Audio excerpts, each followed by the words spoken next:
magazine continue jusqu'à 11 heures. Il est tout juste 10h15. Nous parlons de cette journée, celle du 3 décembre, la journée dédiée aux personnes à mobilité réduite. Et nous avons en direct avec nous, par téléphone, il va intervenir, Monsieur Abdelrani Kayouch. Il est membre de l'association MLMN. Il est en direct avec nous. Et alors, d'abord, peut-être une première expression par rapport au 3 décembre. Que signifie cette date pour vous, Monsieur Kayouch? D'ailleurs, bonjour tout le monde. Bonjour. Bonjour à toute l'équipe de la chaîne 3 et bonjour à nos auditeurs. Oui. Bon, pour nous, en réalité, on ne travaille pas seulement pour ce jour butoir à l'activité TANAS, c'est pratiquement tout le long de l'année. Oui. Bon, le 3 décembre, c'est surtout, que ce soit le 3 décembre ou le 14 mars, C'est faire le point sur la situation. C'est surtout pour faire le point de la situation, de ce qui a avancé, ce qui a reculé. Oui. C'est surtout dans ce sens. Alors, on peut commencer par les points négatifs ou positifs? Alors, on a parlé de... on commence généralement par les points positifs. Bon, mais d'une manière générale, pour que l'auditoire puisse nous connaître, Oui. c'est l'association AML ou AML. On a pratiquement 34 ans d'existence. Oui. Bon, à leur tête, il y a la présidente Hazia, qu'on salue. qui est aussi membre de l'Observatoire national de la société civile, qui nous a arrangé un peu pour essayer de se battre concernant les textes. Bon, elle est régie aussi par de nombreux bénévoles, les bienfaiteurs et nos sponsors, qu'on remercie à l'avance beaucoup. Donc, pour rappel, vous avez votre siège qui est au niveau de Bablouette, de Monsieur Kayouch. Bablouette Centre. Voilà, vous réunissez, vous faites des activités, vous vous occupez de cette frange-là. Exactement, on est surtout spécialisé dans des caravanes de solidarité. Oui. C'est devenu une spécialisation D'accord, donc vous allez à l'intérieur du pays, vous allez à la rencontre. Exactement, d'ailleurs, ça fait 3 semaines de notre retour de la caravane solidarité de la wilaya Simsilt. D'ailleurs, qu'on salue on salue d'ailleurs tous les responsables locaux à leur tête, Monsieur Loueli. D'ailleurs, ce qui nous a vraiment étonné là-bas, c'est que vraiment ils prennent réellement, ils ont de l'engagement concernant la cause des personnes handicapées. C'est la seule wilaya à l'échelle nationale où les handicapés, par exemple inscrits, on peut bénéficier des logements sociaux, contrairement à d'autres wilayas. Et en plus de ça, ils ont fixé vraiment une priorité pour régler le problème d'accessibilité des citoyens sur la route et l'administration. Je leur dis vraiment bravo. Eh ben, donc ça doit être un exemple pour les autres wilayas. Ça doit être un exemple, je vous assure. Alors dites-moi, Monsieur Kayouch, donc l'état des lieux, le 3 décembre, c'est aussi un moment peut-être pour faire le point sur la situation. Exactement. Et dans la majorité des cas, ce qu'on a remarqué, c'est seulement la non-application des lois en vigueur régies pour les personnes handicapées. C'est surtout ça le problème majeur. Est-ce que vous pouvez nous rappeler les grandes lignes de ces lois? Par exemple, qu'est-ce qui n'est pas appliqué? Bon, le problème d'accessibilité. On voit que la plupart des wilayettes ne tiennent pas compte de ça. L'handicapé trouve de nombreuses difficultés de sortir de chez soi, de régler le problème administratif, il y a un problème de scolarisation. Certains handicapés, par exemple, ne trouvent pas accès à l'école alors que la loi le permet. Et pour multiples raisons, et il y a le problème de travail, où normalement actuellement on est arrivé à 3%, normalement chaque entreprise devrait... C'est une obligation, bien sûr. C'est une obligation. Et il y a le problème aussi de logement, où actuellement, par exemple, la plupart qui ouvrent droit, mais n'y sont pas concernés. Il y a énormément ces problèmes.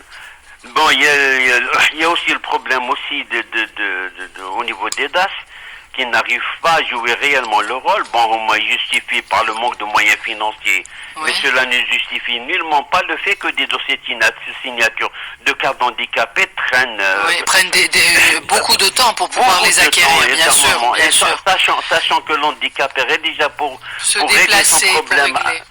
C'est pas facile, Mais la carte d'handicapé, de personnes à mobilité réduite, rappelez-nous, Kayouch, elle sert à quoi pour cette frange-là?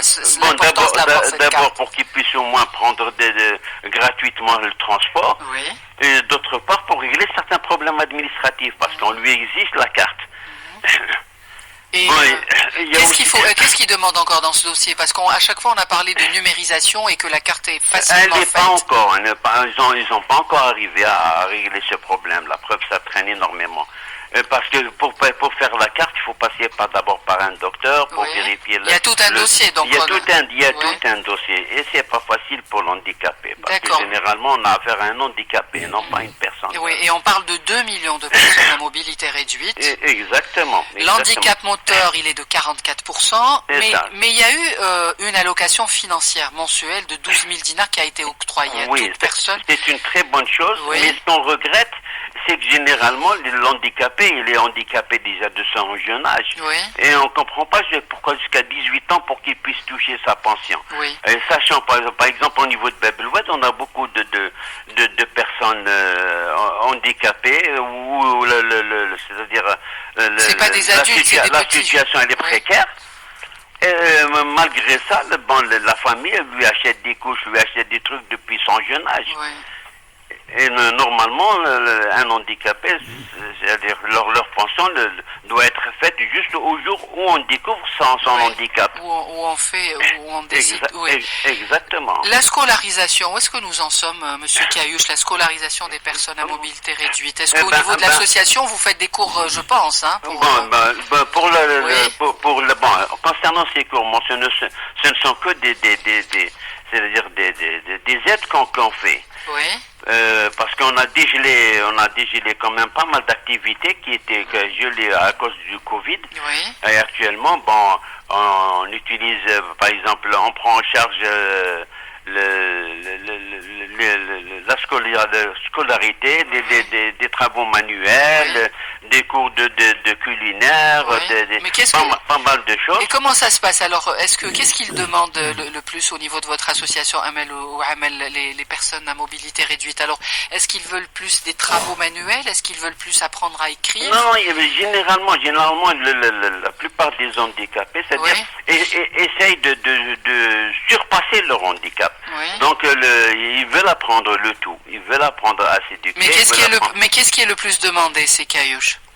L'éducation, bien sûr. L'éducation, ils veulent apprendre à lire et à écrire. Bien sûr. C'est un peu pour essayer de sortir de leur handicap, c'est-à-dire de travailler, d'être autonome, à la société. C'est surtout dans ce sens. D'accord. Et alors quand ils arrivent à trouver au niveau de votre association, quel est le travail qui est quand même bien fait pour eux et qui n'est pas dur? Qu'est-ce qu'ils font le plus? Qu'est-ce qu'on leur propose comme emploi? Il y a beaucoup d'emplois qui... d'abord, il y a une chose, parce que généralement,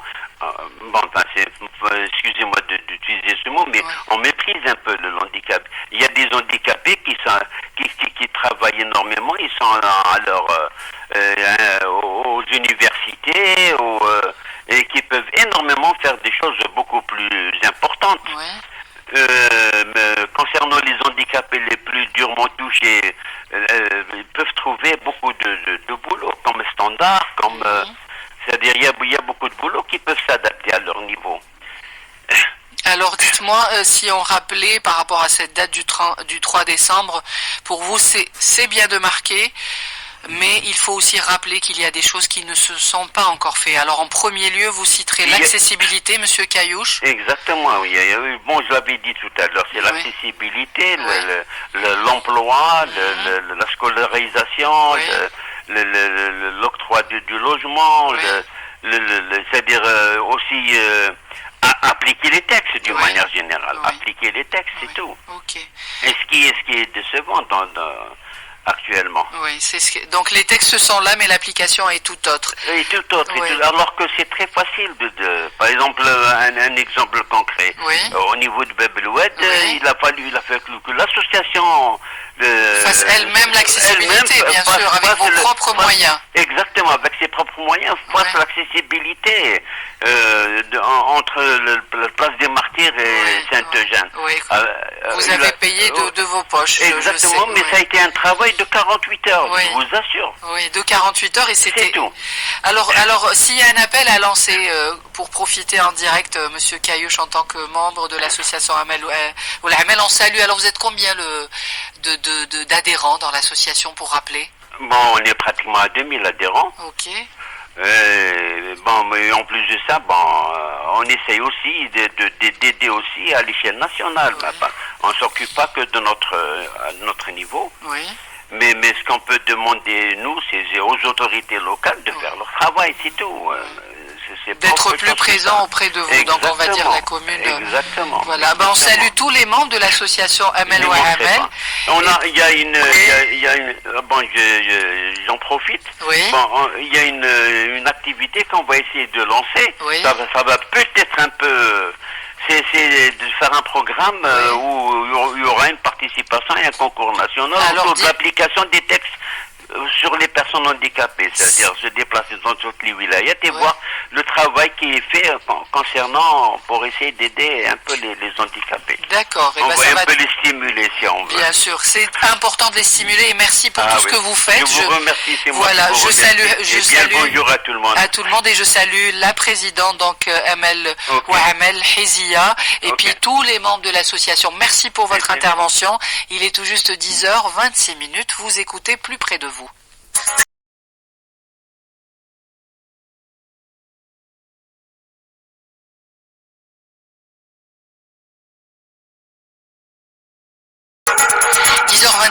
On continue le 3 décembre. Aujourd'hui, nous faisons un point sur la situation des personnes à mobilité réduite. Pensez à eux, c'est vrai, tous ces architectes, toutes ces cités qui se construisent, pensez juste à ces personnes qui ne peuvent pas prendre les escaliers ou quand le trottoir est un peu trop mal fait, c'est pas évident pour eux. On a notre deuxième invitée qui vient d'arriver.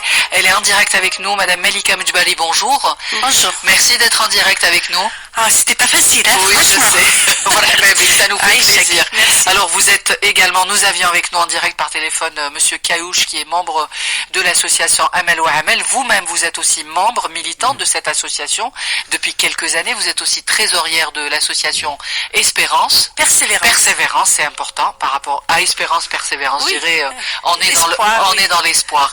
Alors, Melika Mjbari, le 3 décembre pour vous, est-ce que c'est une date importante pour faire l'état des lieux de la situation des personnes à mobilité réduite? Particulièrement non. C'est un jour comme les autres parce qu'un handicapé, il est handicapé toute sa vie, toute la journée, toute l'année. H24. Exactement.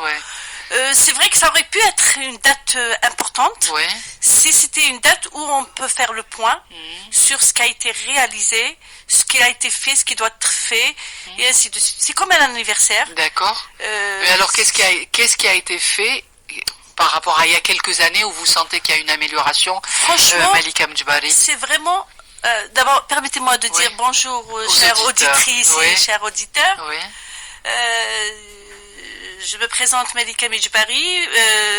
Je suis militante depuis de très longues années l'association Amel Oul Amel et trésorière de l'association Persévérance. C'est une association jeune. On essaie de travailler en collaboration avec l'association Amel Oul Amel pour la prise en charge des enfants en situation de handicap. Donc, comme je vous ai dit tout à l'heure, ça aurait pu être un bon anniversaire chaque 3 décembre, chaque 14 mars. On fêtera tout ça ensemble, on fêtera les acquis. Mais malheureusement, les acquis sont vraiment... minimes selon vous? Très minimes. Par rapport aux efforts fournis par la société civile, le mouvement associatif. Ça reste vraiment, et comme j'ai toujours dit, Alger, c'est pas l'Algérie. À l'intérieur du pays, il y a plus de difficultés, je pense. Exactement, heureuse d'être handicapée née à Alger, et ce qui m'a permis quand même de suivre des études plus ou moins normaux, avoir une carrière professionnelle plus ou moins normale. Donc les handicapés restent toujours, en 2023, on parle toujours de Azakum Allah wa akramakum, on parle toujours de couches, on parle toujours de matériel, des aides à la marche, on parle toujours d'accessibilité. Non, l'accessibilité. Mais dans le quotidien, qu'est-ce qui est le plus difficile, Melika? Pour un handicapé, c'est un périple. Racontez-nous par exemple, vous, votre quotidien, comment ça se passe? Bon, me concernant, mon handicap n'est pas vraiment vous arrivez à être un peu mobile. Exactement, voilà, je suis plus ou moins autonome. Oui. Mais croyez-moi que c'est sortir de chez soi déjà, je vais vous raconter une anecdote comme ça. Oui. J'ai eu mon logement. Oui, okay. J'ai eu mon logement ADL, oui. J'ai remis un dossier de 50 pages, enfin façon de parler, hein, oui. j'ai un peu exagéré, qui stipule que je suis handicapée. On m'a attribué un logement au 5e étage. Et j'imagine il n'y a pas d'ascenseur. Ou il y a Pas d'ascenseur. Pas d'ascenseur. Même s'il y a des ascenseurs entre nous. Hein. Oui, enfin, il y a des ascenseurs aussi grands que Sol Magica. Je ne vais pas ouvrir cette... Donc vous êtes au 5e étage. Non, j'ai fait la démarche, tout ça, pour récupérer ce qui m'est de droit, le rez-de-chaussée. Okay. Donc, comme je vous ai dit, les textes, ils sont là. L'Algérie, elle est la première à ratifier. J'ai entendu ce matin dans la voiture, quand j'étais dans la voiture, la dame qui parlait des textes de loi et tout ça. C'est vrai qu'il y a... L'Algérie ratifie toutes les lois, toutes les conventions internationales. Et puis, il y a de très beaux textes à l'algérienne qui parlent de la promotion et de l'insertion des handicapés. Mais sur le terrain, c'est comme si on vit dans un monde parallèle, franchement. C'est comme si on vit dans un monde parallèle. L'État est de côté, et nous sommes de l'autre côté. Les progrès sont vraiment invisibles, minimes, par rapport au progrès. Oui. Par exemple, dites-nous la scolarisation peut-être. La scolarisation. Dites-nous Malika, comment ça se passe? Vous vous occupez dans l'association de ces enfants-là? La prise en charge psychopédagogique des enfants en situation de handicap, en l'occurrence les trisomiques, les autistes et ainsi de suite. Écoutez madame, comme je vous ai dit, d'ailleurs ce que je dis aux parents, lorsque la maman réalise qu'elle a un enfant handicapé, elle doit échanger ses escarpins en basket. Bah oui. Parce qu'à partir de là, elle va pas s'arrêter. Elle va pas s'arrêter. Ouais. Le problème, si je peux rémunérer, mettre un petit ordre dans les problèmes. Bien sûr, allez-y. Le problème de l'handicapé, d'ailleurs, je vous remercie. Hein, vous avez parlé de personnes à mobilité réduite, vous avez parlé d'handicapés, de personnes en situation de handicap. Vous n'avez parlé du tout. Vous n'avez pas parlé du tout de personnes à besoins spécifiques. Tout ça, c'est entre guillemets ouais. Parce qu'il faut appeler les choses par leur nom. Bien sûr, et le problème de l'handicapé numéro 1, justement, et de là, c'est la terminologie. Oui. On n'arrive pas, on n'arrive pas à situer l'handicap. On confond toujours un handicapé avec un malade. Même le législateur algérien, par exemple, il attribue les PP de 50% pour qu'il ait les PP de 50%, il faut qu'il soit amputé des 2 jambes, ou un bras, une jambe, ou là. Donc, on n'arrive pas, alors que techniquement parlant, un amputé d'une jambe, il ne peut pas se déplacer sans les aides à la marche. Et pour obtenir aussi des aides à la marche, c'est un autre périple, c'est une autre histoire. Eh bien, on a tout le temps de raconter parce qu'on a l'émission jusqu'à 11h. Voilà, je suis en retard, c'est de ma faute. Non, le bébé, on a encore. Heureusement que c'est pour une bonne raison, c'était la pluie. C'est la pluie. Il est 10h34 minutes, on fait une petite pause et puis si vous avez envie de participer à notre émission, n'hésitez pas, le 021 48 15 15 est à votre disposition.